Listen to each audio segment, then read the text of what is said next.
ladies and gentlemen. As the world knows, the Syrian people have suffered terribly under the prolonged brutality of the Assad regime.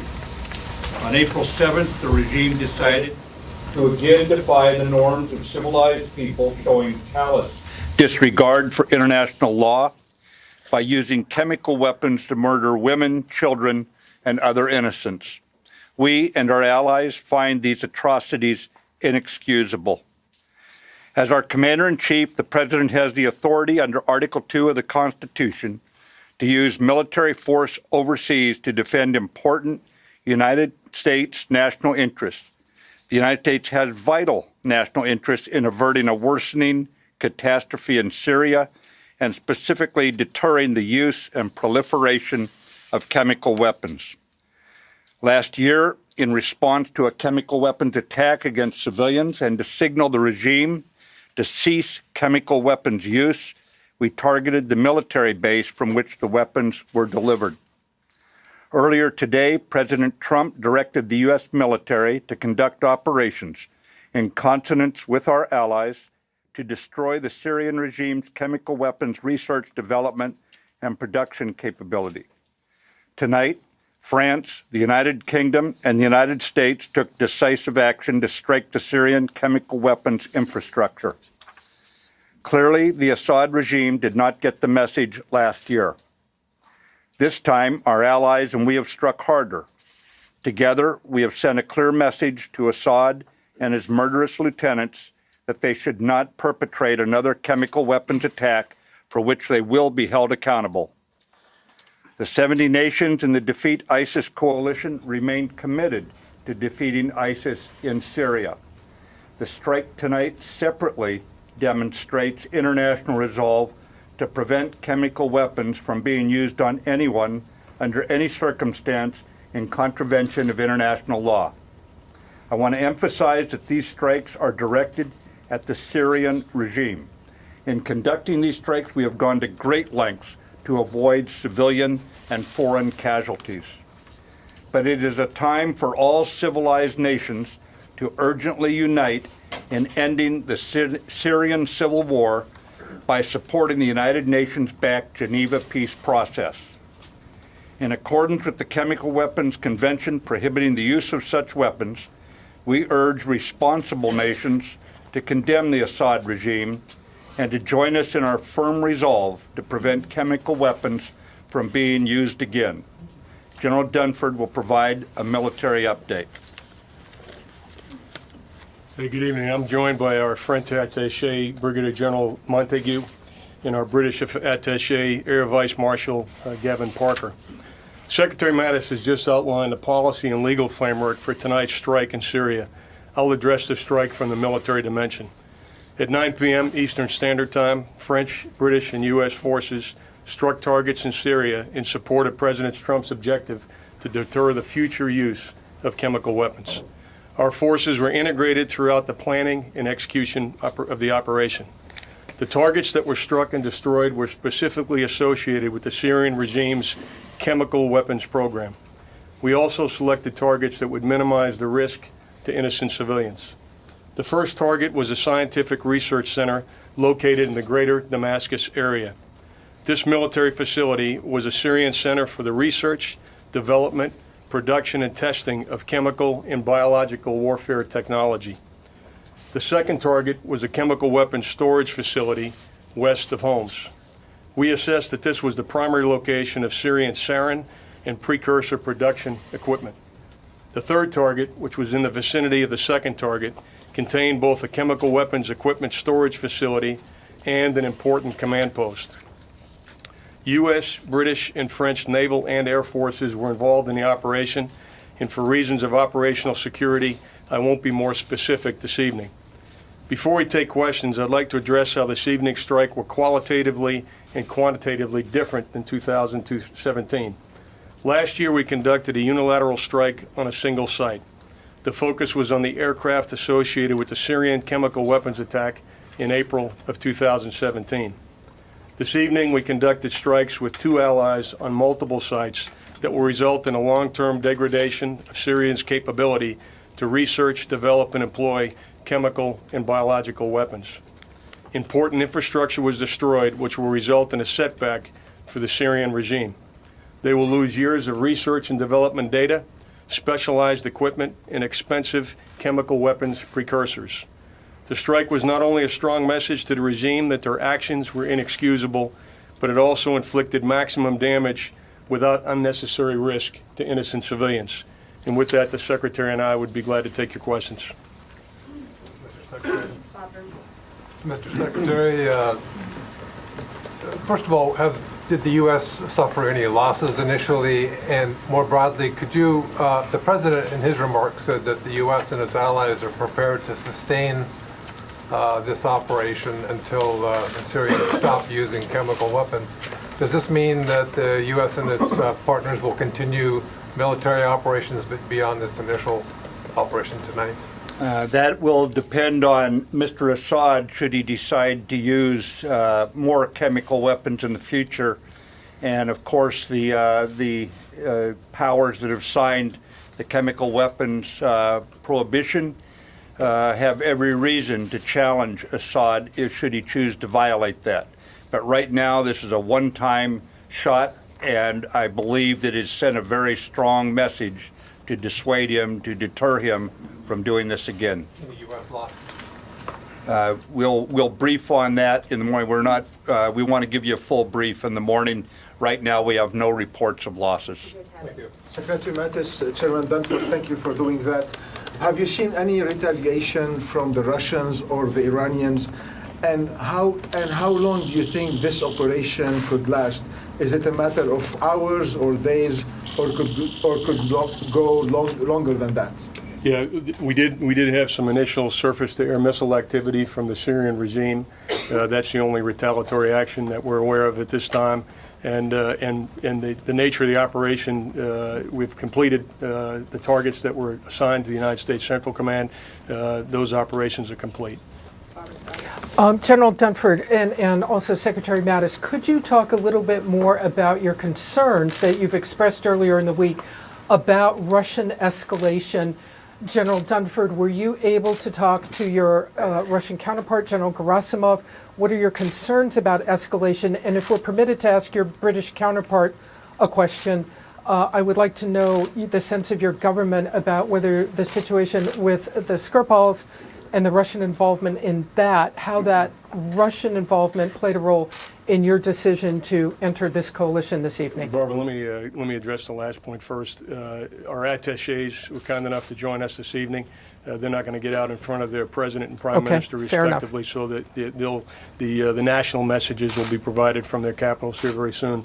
But with regard to the Russian concerns, we specifically identified these targets to mitigate the risk of Russian forces being involved, and we used our normal deconfliction channels. Those were active this week to work through the airspace issues and so forth. We did not do any coordination with the Russians on the strikes, nor did we pre-notify them. Mr. Secretary, it was just a couple of days ago that you said you're still assessing the intelligence on the chemical weapons attack, suspected attack. So at this point, do you know what the chemical was used in that attack? Was it sarin? Was it chlorine? And also, what is your evidence it was actually delivered by the Syrian regime? Say the last part again, Tom. What's your evidence it was delivered by the Syrian regime? Are you quite clear it was? I am confident the Syrian regime conducted a chemical attack on innocent people in this last week. Yes, absolutely confident of it. And we have the intelligence level of confidence that we needed to conduct the attack. As far as the actual chemical used, do you know what it was? Was it nerve agent? Was it chlorine? Do you have a sense of what it was?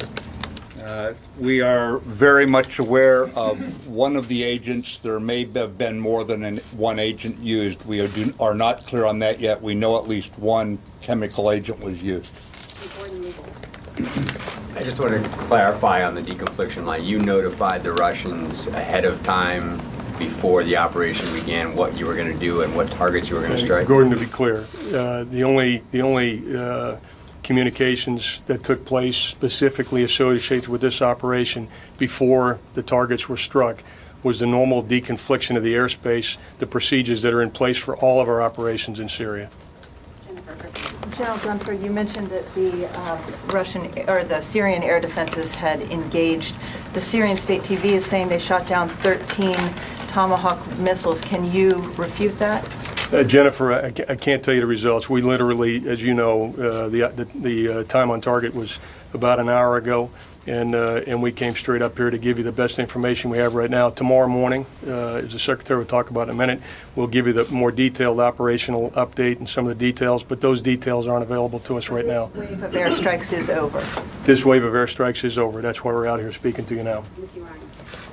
Secretary Mattis, I just wanted to follow up on what you said about the legal basis for this strike. Could you talk a little bit more about that? Because in your testimony the other day, it sounded like you were saying that this a potential strike would somehow be linked to self-defense and the presence of American forces in Syria. Can you say a little bit more about that? And also regarding whether or not there will be future action or additional strikes.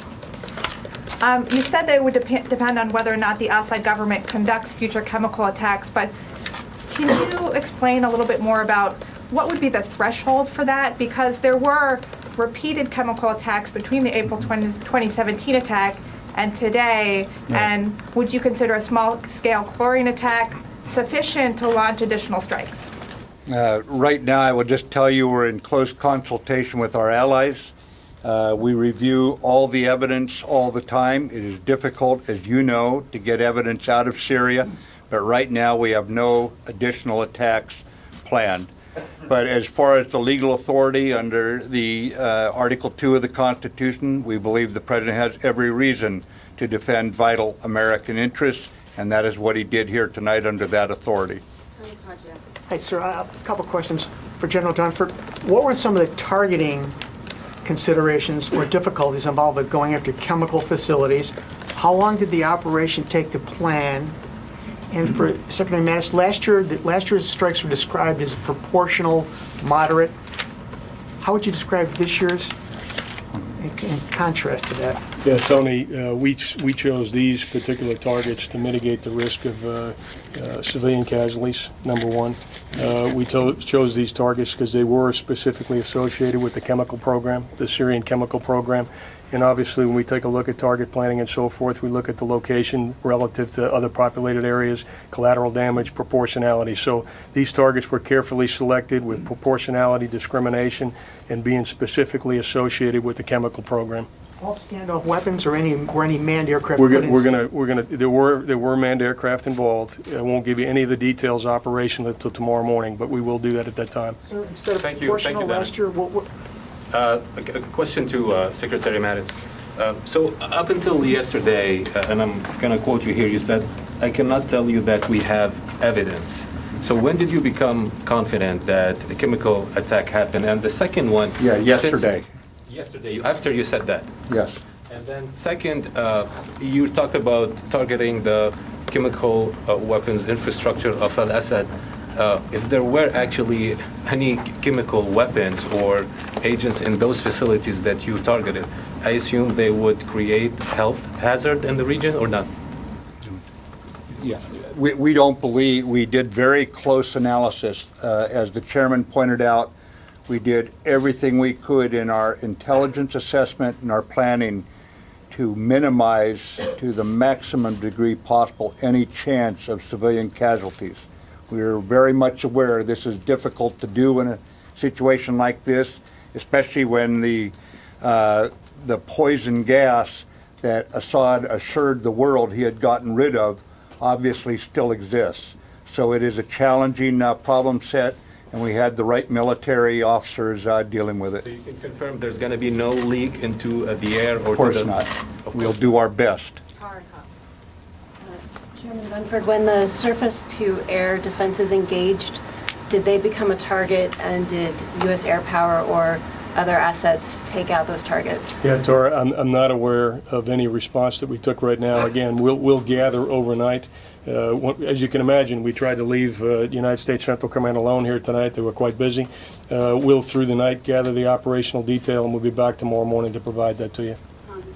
Yeah, Secretary Mattis or Chairman Dunford, last year, you changed the force protection levels for the Syrian troops that were U.S. troops that were in Syria. There are 2,000 U.S. troops in Syria. have you changed force protection levels based on potential responses from Russia? Yeah, Hans, as you can imagine, the commander always takes prudent measures, especially in an environment that they were in tonight, so they did make adjustments. And just to be clear on the deconfliction line, you told them that you're going to be operating in airspace, but you didn't tell them, the Russians, what the targets were? That is absolutely correct. We used the normal deconfliction channels to deconflict the airspace that we were using. We did not coordinate targets or any planning with the Russians. What was their response, sir? That information was passed at the operational link from the Combined Air Operations Center in Qatar, so I wasn't on the line. But that kind of information, just to put it in perspective, is passed routinely every day and every night. So they may not have found anything unusual about that particular airspace deconfliction. Thank you so much, Katrina Manson from the Financial Times. Can you talk a little bit about any Iran targets that you initially, Iran-associated targets that you initially considered, and why you may have not gone for them? And could your colleagues explain exactly the sort of contribution that you've made to tonight's operation? Again, our allied officers are here out of respect for the fact that they were part of the mission from planning all the way through to the political decision taken. And once their heads of state speak tomorrow, then that'll be the initial statement from those capitals. But as far as any other targets, we looked at targets specifically designed to address the chemical weapons threat that we have seen manifested. The whole world has watched in horror these weapons being used. Those were the only targets that we were examining for prosecution. Mr. Secretary and General Dunford, you mentioned 3 target areas that were struck. How can you be sure that from now on these are all of the target areas or all of the involved production facilities for chemical weapons that the Syrians are using? And do you believe that there are additional locations where they are producing such materials? This is a great question. We had a number of targets to select from, and again, we did not select those that had a high risk of collateral damage and specifically a high risk of civilian casualties.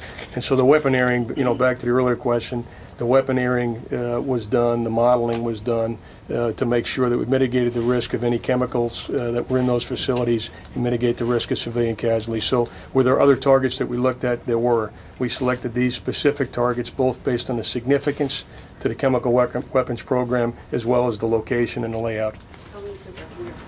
Thanks.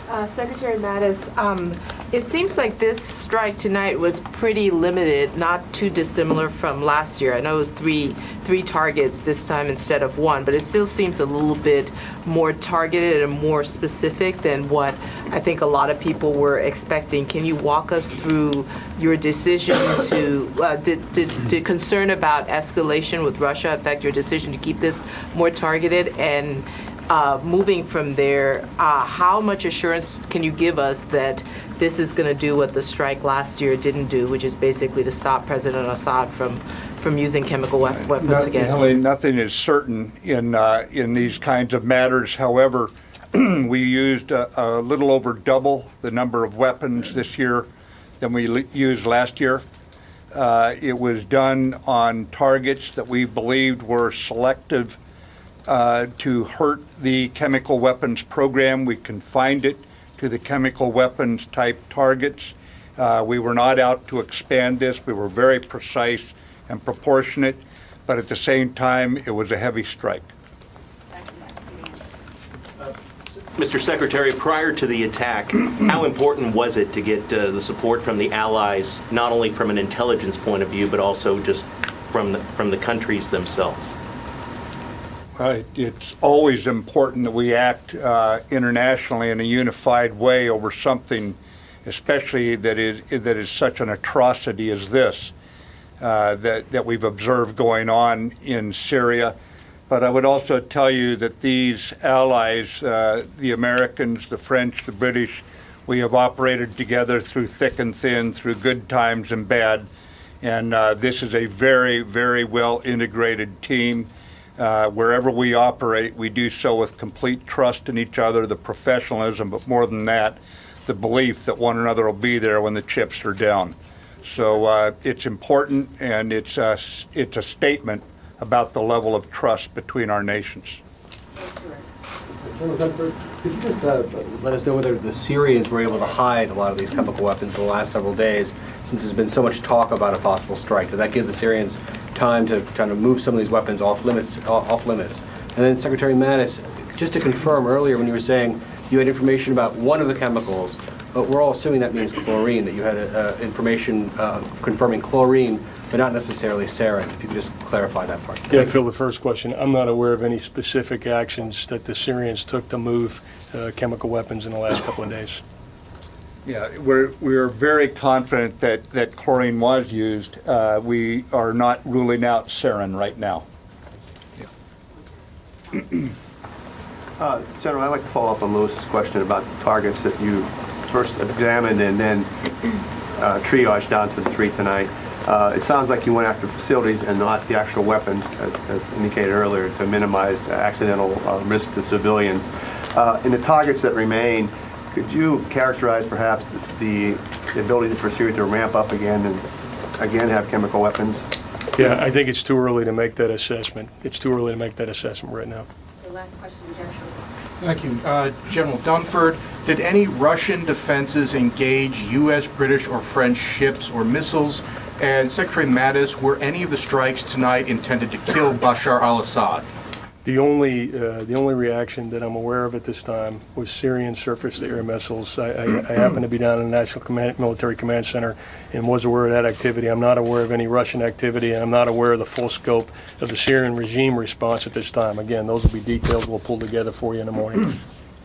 Yeah, the targets tonight, again, were specifically designed to degrade the Syrian war machine's ability to create chemical weapons and to set that back right now.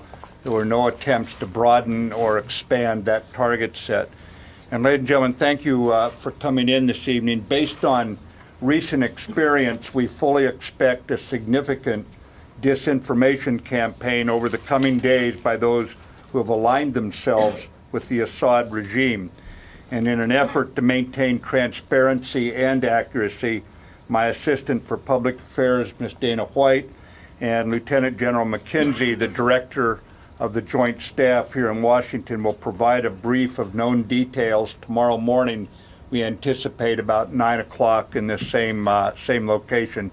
But thank you again for coming in this evening, ladies and gentlemen.